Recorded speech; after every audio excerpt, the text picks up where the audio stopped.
विवाह के बाद जीवन कैसे शुरुआत करें? बहुत ही महत्वपूर्ण विषय है।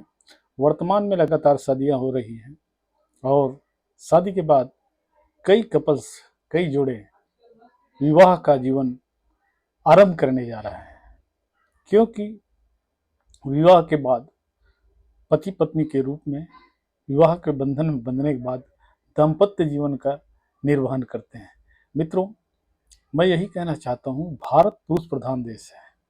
हालांकि हम भारत माता कहते हैं, लेकिन हमेशा देखा गया है कि औरतों को कमजोर समझा जाता है। लेकिन जहाँ तक मेरा विचार है, महिलाएं ज़्यादा समझदार और ज़्यादा सहनशीलता वाली होती हैं, साथ ही साथ साहसी भी बहुत होती हैं। तो महिलाओं को कमजोर आंकना ठीक नहीं है। विवाह के बंधन में जब आदमी बनता है तो लड़की जो है अपने माँ बाप को छोड़ करके, अपने पूरे परिवार को छोड़ करके केवल अपने पति के परिवार में केवल पति को देखकर जाती है। और लोग ये समझते हैं कि महिला कमज़ोर है। महिला कभी कमज़ोर नहीं होती। लेकिन ये बात ज़रूरी है कि दोनों के बीच, पति पत्नी के बीच कैसे संबंध होना चाहिए, यह जानना भी ज़रूरी है। सहमति जीवन के लिए बहुत आवश्यक तत्व होता है। प्रेम और आकर्षण में काफ़ी अंतर होता है। आकर्षण तो कुछ ही दिनों में हो जाता है, लेकिन भावनात्मक प्रेम की उत्पत्ति, मनोवैज्ञानिकों का कहना है कि लगभग 2 साल लग जाता है एक दूसरे की भावनाओं को जानना और मन की बातों को जानना और भावनात्मक जुड़ाव में जुड़ने के लिए। तो सबसे पहले आप, चाहे पुरुष हो चाहे नारी हो, एक दूसरे को समझे, एक दूसरे की विचार धाराओं को जाने, क्योंकि आप एक अनजान आदमी के साथ शादी करते हैं, उसके पहले उसे आप जानते नहीं हैं। जब सगाई हो जाता है, कुछ लोगों को सगाई साल भर तक के होने के बाद भी शादी होता है। ठीक है, साल भर में एक दूसरे को काफ़ी पहचान जाते हैं, लेकिन कभी कभी ऐसा होता है कि 2 महीने 3 महीने के अंतर्गत ही विवाह हो जाता है। और पुरुष पत्नी होने के बाद उसको अपने अधीनस्थ अधिकार समझता है। भाई, किसी भी व्यक्ति को किसी पे अधिकार जमाने का कोई अधिकार नहीं है, चाहे नारी हो या पुरुष हो।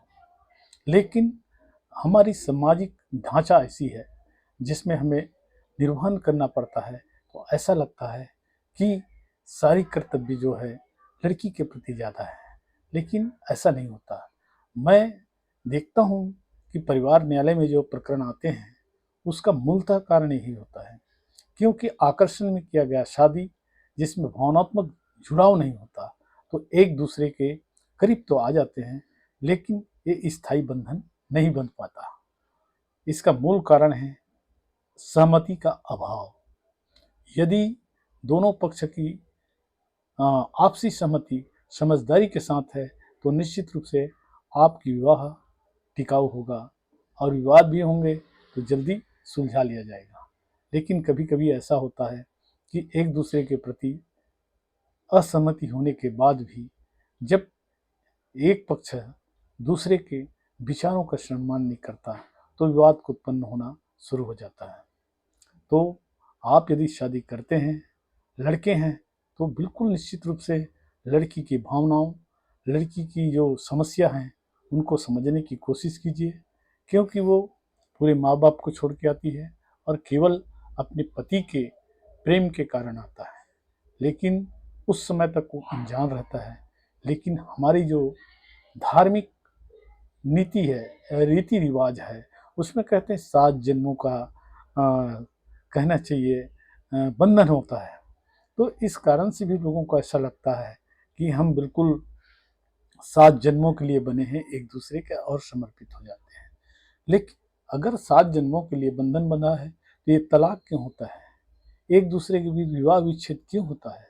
तो इन चीज़ों को समझने के लिए आप जब भी दाम्पत्य जीवन का शुरुआत करते हैं, तो सबसे पहले यही समझना पड़ेगा कि आप एक दूसरे को अच्छी तरह से समझ लो, शारीरिक रूप से, मानसिक रूप से, और साथ ही साथ और अन्य जो आदतें हैं, आचरण है, स्वभाव है, तो निश्चित रूप से आप लोगों का जीवन सफलपूर्वक होगा।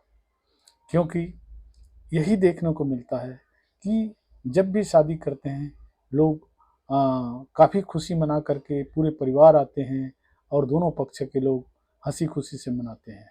लेकिन ये बहुत आवश्यक नहीं है कि आपकी शादी कितने धूमधाम से हुई है।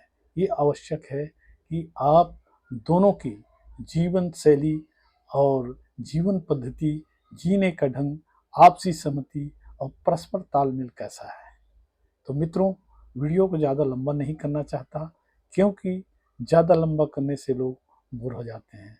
और इतना कहकर मैं अपनी वाणी को विराम देता हूँ। फिर मिलेंगे नेक्स्ट वीडियो में। धन्यवाद मित्रों।